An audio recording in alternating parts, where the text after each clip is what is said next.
So Trump did win, and the question is, what now? Is this it? Are we gonna get back to the good old days? Are what are we to be expecting or doing? Are we in a different place? So there are so many questions because even though we got our wish, we still seem to be a little bit in a limbo state. Is it because Trump hasn't taken office yet? Or is it because things have changed and maybe we're a little bit still not at peace, worried? So many questions. Definitely worried. I mean, there were many people who rooted for him, who voted for him. Now they're worrying for him. So we definitely should not stop praying and davening and depending on Hashem for the answers. We don't rely on human beings because even the greatest human being has to rely on somebody. So we might as well all rely on the same somebody. No intermediaries.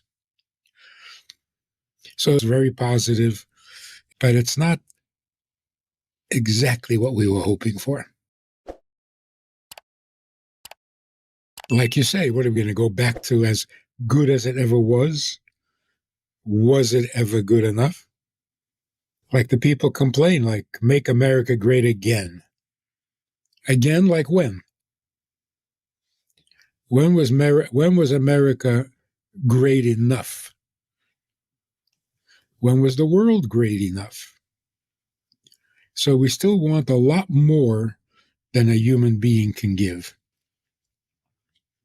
Even the best human being. We still need a few giant steps towards Mashiach. And we're not going to give up on that. We're not going to settle for second best. Rabbi Friedman, it seems that the last 4 years really shook things up, especially the people, especially our consciousness. It seems we're being called awake. We were not so awake 4 years ago. And it took a lot of bad things for us to open up our eyes. So, of course, we want for things to come down and for things to be nice and for people to have a peace of mind and happiness in their hearts. But unfortunately, that does not lead to progress. Let's put it this way. So unfortunately, the 4 years of worrying and suffering and being mistreated in many ways has led humanity to a different level, to a level where we have different appreciation of things, where we have better values, where we have more, where our thinking is more intelligent. Let's put it this way. We want better things. So now that, God willing, things are going to get better, does that mean that we're going to slow down again? Does that mean that we're going to get relaxed again? And unfortunately, it's not a great thing to understand that we need hardships to wake up, to grow, and to understand things better. So this is a little bit of a worrying moment because when things are really, really good, people are so relaxed and they're not thriving for better. That is a danger, yes. But the fact that that's a danger is what we want to change. Mashiach's coming doesn't mean we're all going to sit back and do nothing because life will be so easy. On the contrary, life will be so exciting we won't have time to sleep or eat. So it's not a retirement plan. Mashiach does not help us retire. He animates us. He inspires. So yes, that's one of the problems. with human solutions. You have the solution, how long will it last? What side effects will it bring? So we're still looking for the big solution. Human beings can make the world really good, but Mashiach has to make it really godly. Good is always subject to corruption. Good and bad, good and bad. But when we graduate to godly, there's no alternative to godly. Then the big question is, does the good get us closer to Mashiach, or does the bad? Yeah, for sure. The bad did its job enough. It seems like it can't do any more without destroying everything. So now the good has to bring us to Mashiach. That's why the answer to darkness today is more light. Because it's the light and the goodness that's going to bring us there. Not the complaining and the condemning and the criticizing. Rabbi Friedman, It's nice. it is really, really nice, but I can't help noticing that the biggest conversation right after Trump's victory was about money. That was his number one agenda, to make America great again, means prosperous, and besides other things, of course, but that was a big accent towards prosperity of the people. And of course, the first thing we heard right after his win is how the stock market went up, how people started doing much better again, obviously, especially those who were good already.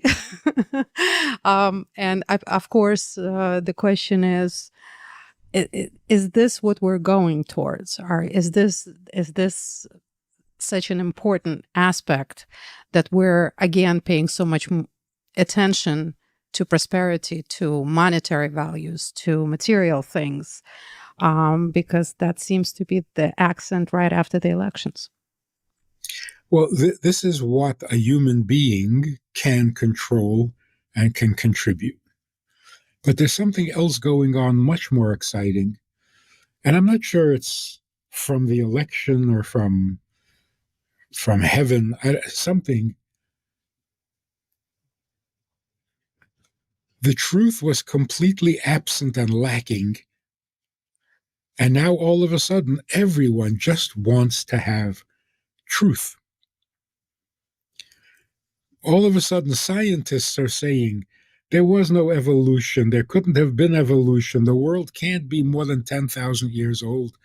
The whole thing was a mistake. That's pretty awesome. People are now being very honest about the dangers of modern medicine.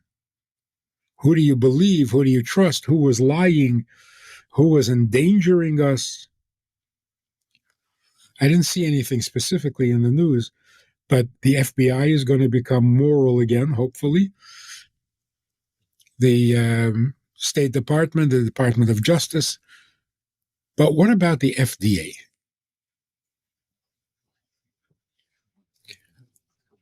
How did it become so acceptable? FDA approves of medicines, and then 2 years later you have to take it off the shelves because people are dying. Don't they test and examine and make sure that it's safe? What do they get paid for? FDA approved.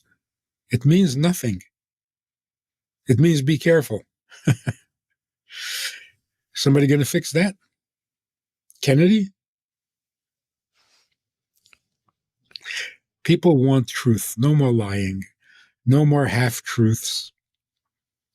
No more outsmarting and tricking and spinning things dishonestly to make a good sale or to make money. That's the really exciting part. It's what's happening to people, not to politics. People want truth, and people are telling the truth. And even Even the Pope, who comes out with this anti-Semitic, anti-Israel thing, everybody thought he was so liberal, understanding, universal. Nope. So the truth is coming out, both positive and negative. Rabbi Friedman, the big question is, how do we know we're not being fooled again with this truth? I mean, sounds very good, sounds very promising, sounds positive. Yeah, well, that can be a little bit of a paranoia. Like, how do we ever know? If we're looking for the truth, which is such good news, we'll find it. We can't undermine or sabotage the attempt at finding truth by saying, well, maybe that's not true either. If we're looking for true, that's very good. We'll find it. We have, thank God, an instinct and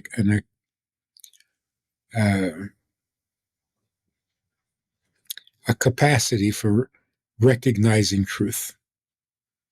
We just lost it somewhere for about 100 years. Now we've got it back. Just 100? Seems longer. I think, with Hollywood and Madison Avenue and false advertisements and manipulating people's buying instincts.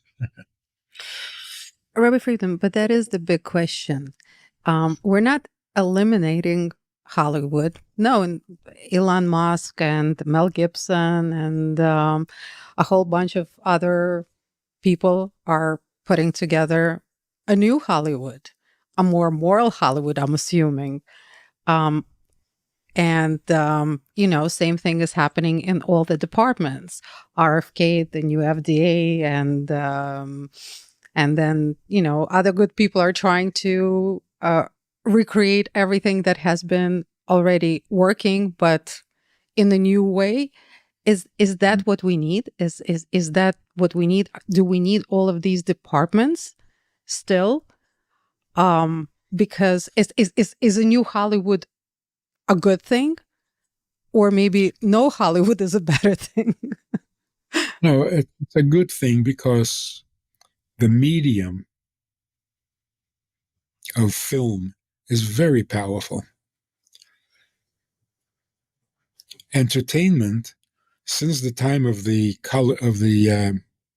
Romans, the entertainment in the Colosseums, it's always been evil. The entertainment was always glorifying violence and immodesty and perverse. But it has developed into a very, very effective means of communication. So why lose that? Use it for the good. I would be very, very inspired and encouraged if people would stop using foul language. Why did it become so acceptable? I mean, people are talking to me, I'm a rabbi, I'm a chassid, and they don't hesitate to use foul language. Oh, excuse my French. No, I don't excuse your French. Stop it. Talk like a human being. I don't know. That's the decay of society. And those little things need to be fixed. And in some ways, when you fix the little stuff, the big bad stuff goes away. So people who are respectable and intelligent and in leadership positions, why do they talk vulgar? It's not acceptable. It's offensive. It's degrading. And what is it for? What is it for? Hey, you're listening to somebody, they're making a lot of sense, they're giving you good wisdom and intelligence, and all of a sudden it's like, what?